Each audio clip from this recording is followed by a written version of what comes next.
Lolos Euro 2024, pemain timnas Inggris berpesta hingga pagi. Mo Salah berusaha mendamaikan dunia. Greenwood diminati Sevilla. Kim Min-jae ternyata nyaris gabung Watford. Jadwal Indonesia di round 2 kualifikasi Pildun 2026. Setelah melewati masa penyelidikan yang panjang, Joan Laporta akhirnya resmi didakwa dalam kasus penyuapan wasit. Dilansir Bleacher Report, Presiden Barcelona itu telah resmi mendapatkan dakwaan soal suap penyuap wasit La Liga. Kabarnya Laporta membayar 7 juta euro atau senilai 116 miliar rupiah dalam kurun waktu 20 tahun kepada Jose Maria Enriquez Negreira. Uang tersebut masuk ke perusahaan miliknya. Dengan begitu kasus penyuapan wasit ini memasuki babak baru. Persepak bolaan Spanyol kembali mengejutkan setelah memunculkan nama wasit kontroversial Mateo Lahoz sebagai calon presiden Federasi Sepak Bola Spanyol yang baru. Dilansir Gol, mantan wasit asal Spanyol itu muncul sebagai calon suksesor Luis Rubiales untuk memimpin RFEF. Kabarnya Lahoz sudah mendapatkan dukungan dari berbagai klub La Liga, badan wasit, dan dewan pemimpin olahraga. Ini jadi kabar yang mengejutkan mengingat kapasitasnya sempat diragukan saat menjadi wasit di Piala Dunia 2022. Belum genap seminggu pensiun, Eden Hazard sudah kembali bermain sepak bola. Namun bukan sebagai profesional, melainkan tampil dalam salah satu laga amal di Prancis. Dilansir Football Espanya, Hazard bermain untuk Varietas Club de France bersama beberapa nama besar, termasuk ayah Kylian Mbappe. Dalam pertandingan itu, Hazard tampil cukup apik. Ia bahkan memberikan assist berkelas dalam gol ayah Mbappe. The Sun mengabarkan kalau beberapa pemain timnas Inggris tak bisa menahan kegembiraan setelah memastikan negaranya lolos ke putaran final Euro 2024. Menurut laporan, para pemain bintang seperti James Maddison, Jude Bellingham, Trent Alexander-Arnold, dan tentu saja Jack Grealish dikabarkan berpesta untuk merayakannya. Namun pesta itu dirasa berlebihan karena mereka lupa diri dan terus minum-minum hingga jam 6 pagi. Bintang Liverpool Mohamed Salah angkat bicara soal situasi yang terjadi di Gaza, Palestina. Dilansir Sky Sport, dalam postingan media sosialnya, Salah menyampaikan keprihatinan dengan apa yang terjadi di Gaza. Ia juga mengajak seluruh pemimpin negara bersatu dan mencegah situasi ini kian memburuk. Semua harus berperan untuk mencegah hilangnya lebih banyak nyawa dari orang-orang tak bersalah. Tampil mengesankan bersama Bayern Leverkusen, Victor Boniface langsung jadi incaran beberapa klub top Eropa. Salah satunya Newcastle United. Dilansir The Sun, The Magpies dilaporkan begitu berminat untuk mendatangkan sang pemain di bursa transfer mendatang. Pihak klub bahkan sudah mengirimkan pemandu bakat untuk menonton aksinya bersama timnas Nigeria kemarin. Boniface diperkirakan bakal jadi pengganti Callum Wilson yang sudah mulai tua. Di sisi lain, Newcastle United merespon tegas atas kasus penyalahgunaan taruhan yang dialami pemainnya Sandro Tonali. Dilansir Football Italia, Newcastle siap melakukan segala tindakan hukum jika diperlukan. Tonali sendiri sudah mengakui kesalahannya dan terancam mendapatkan sanksi larangan bermain selama 12 bulan lamanya. Untuk itu, Newcastle mempertimbangkan untuk memutus kontrak sang pemain. Pihak Newcastle merasa akan dirugikan apabila terus membayar 1 tahun gaji Tonali tapi tidak bisa memainkannya. Belum genap 6 bulan bermain di Getafe, Mason Greenwood sudah menunjukkan perkembangan yang positif. Kabarnya beberapa klub La Liga juga mulai memantau kinerja sang pemain di Getafe. Dilansir Tribal Football, Sevilla bahkan dengan terbuka menunjukkan ketertarikan pada pemain asal Inggris tersebut. Mengetahui hal itu, Manchester United langsung menetapkan harga jual Greenwood. Kabarnya, United hanya akan menerima tawaran di sekitar 25 juta euro atau sekitar 416 miliar rupiah untuk Greenwood. Kabar buruk menimpa Manchester United usai jeda internasional. Salah satu pemain barunya yakni Sofian Amrabat dikabarkan mengalami cedera saat membela timnas Maroko. Dilansir Daily Mail, Amrabat sudah tak terlihat di skuad Maroko sejak pertandingan melawan Liberia kemarin. Belum bisa dipastikan seberapa parah cedera yang dialami, tapi ini jadi kerugian tersendiri bagi Manchester United yang tengah berusaha bangkit dari keterpurukan. Mantan Direktur Olahraga Watford, Filippo Giraldi, membongkar rahasia tentang bek Bayern Munchen Kim Min-jae. Dilansir Tribal Football, jauh sebelum Kim bergabung dengan Munchen, Giraldi mengungkapkan kalau dirinya hampir bisa merekrut Kim. Momen itu terjadi ketika Kim masih bermain di Korea Selatan bersama Jeonbuk Hyundai. Giraldi mengaku bahwa negosiasi berjalan lancar dan komunikasi terjaga dengan baik antara Watford dan agen Kim. Namun Jeonbuk mengabaikan Watford dan lebih memilih untuk melepas Kim ke klub Cina, BJ Guoan.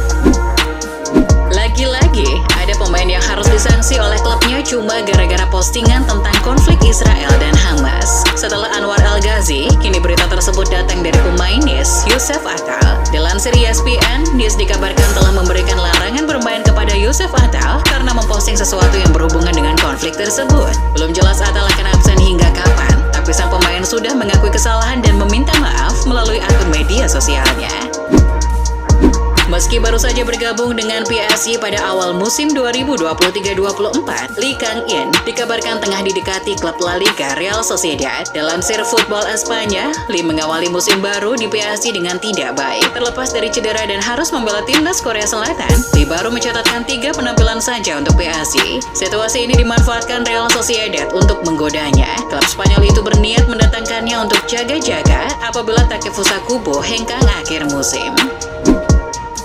Beberapa hari lalu, Karim Benzema dituduh oleh salah satu pejabat Prancis bernama Gérald Darmanin memiliki hubungan spesial dengan kelompok organisasi terlarang Ikhwanul Muslimin. Benzi yang tak terima pun siap mengambil tindakan hukum. Dilansir Football Espanya, melalui pengacaranya, Benzema membantah tuduhan itu karena merasa dirugikan. Benzema tengah mempertimbangkan untuk menuntut Darmanin karena telah merusak nama baiknya. Mantan penggawa Manchester United dan Juventus Carlos Tevez dikabarkan telah dilarikan ke rumah sakit dengan keadaan pingsan. Dilansir Football Italia, Tevez ditemukan di rumahnya dengan tak sadarkan diri dan luka di dahi. Kabarnya ia sempat mengalami pusing dan akhirnya pingsan. Nah, saat pingsan itu ia ambruk dan mengalami benturan di kepala. Ia sudah mengalami perawatan di rumah sakit terdekat dan tak ditemukan penyakit lain yang membahayakan nyawanya. Setelah beberapa rumor tak menuntut tentang bergabungnya Luis Suarez ke Inter Miami, akhirnya Tata Martino selaku pelatih pun angkat bicara. Dilansir The Sun, pelatih asal Argentina itu mengkonfirmasi kalau dia telah menekan klub untuk mendatangkan Suarez di akhir tahun nanti. Jika ini benar terjadi, Suarez akan jadi mantan pemain Barcelona keempat yang bergabung dengan Inter Miami.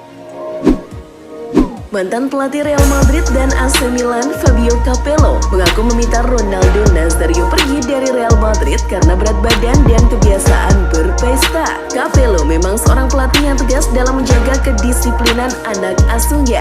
Ia mengusir Ronaldo saat menjabat juru taktik Madrid pada 2007. Suatu hari, Van Nistelrooy datang dan mengatakan kepada saya, "Pak, di ruang ganti ini baunya seperti alkohol," dan itu benar. Mantan kapten timnas Amerika Serikat Michael Bradley pada Selasa mengumumkan pensiun dari sepak bola profesional setelah laga terakhir Toronto FC di musim reguler MLS akhir pekan nanti. Pemain 36 tahun itu telah menghabiskan 10 musim terakhir bersama Toronto setelah didatangkan dari AS Roma. Toronto telah tersingkir dari pertarungan playoff dan duduk di posisi terbawah klasmen MLS menjelang pertandingan terakhirnya di kandang melawan Orlando City. Setelah Nicolo Zaniolo membantah keterlibatan dengan taruhan ilegal, kini giliran bintang Italia lainnya yakni Sandro Tonali yang angkat bicara. Menurut agen, pemain 24 tahun tersebut, kliennya memang sudah kecanduan judi sejak lama. Saat ini Tonali diklaim tengah berjuang untuk keluar dari sana agar fokus penuh kepada sepak bola. Yang pasti, Tonali dalam kondisi baik-baik saja dan siap dimainkan saat Newcastle menghadapi Crystal Palace pada Sabtu 21 Oktober 2023. Pemantau bakat Real Madrid dikabarkan telah diminta untuk menilai kemampuan gelandang Sunderland, Job Bellingham.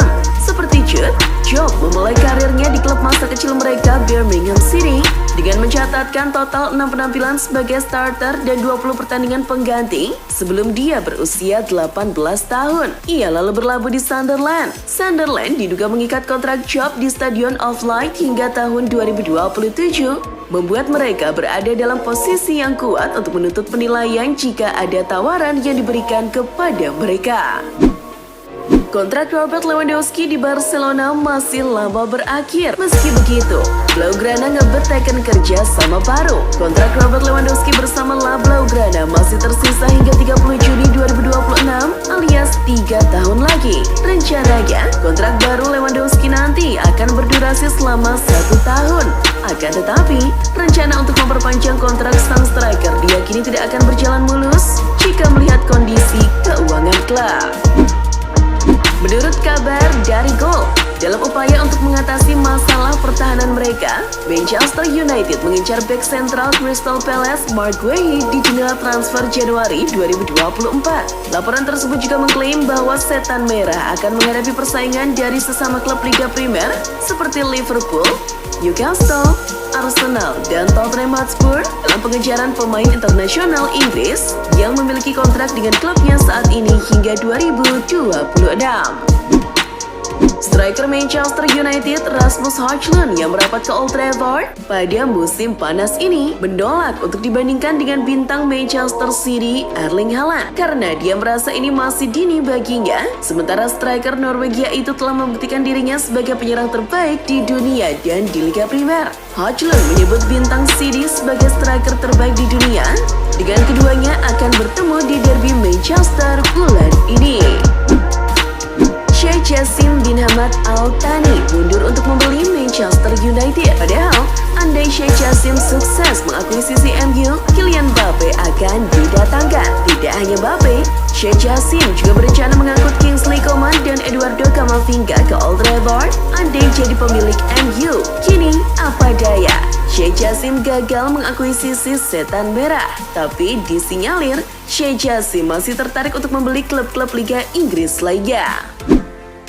Dalam beberapa waktu terakhir, Manchester City sempat diisukan bakal mendatangkan Kylian Mbappe. Mantan pemain Chelsea, Marcel Desailly, coba mengomentari rumor tersebut. Ia menganggap bintang PSG Kylian Mbappe tidak akan bisa bersinar apabila bermain untuk Manchester City. Menurutnya, Mbappe tidak cocok bermain untuk The Citizen. Lebih lanjut, Desailly juga menilai gaya permainan Josep Guardiola sangat tidak sesuai dengan karakteristik dari Mbappe.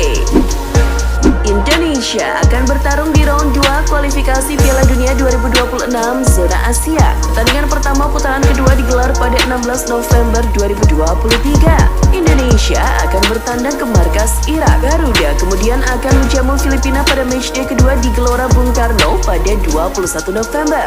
Lalu, pada Maret 2024, Indonesia bertemu Vietnam dalam 2 leg. Indonesia kemudian menjamu Irak lagi di Jakarta pada 6 Juni 2024. Dan terakhir, Merah Putih menjalani matchday pamungkas pada 11 Juni kontra Filipina di Manila.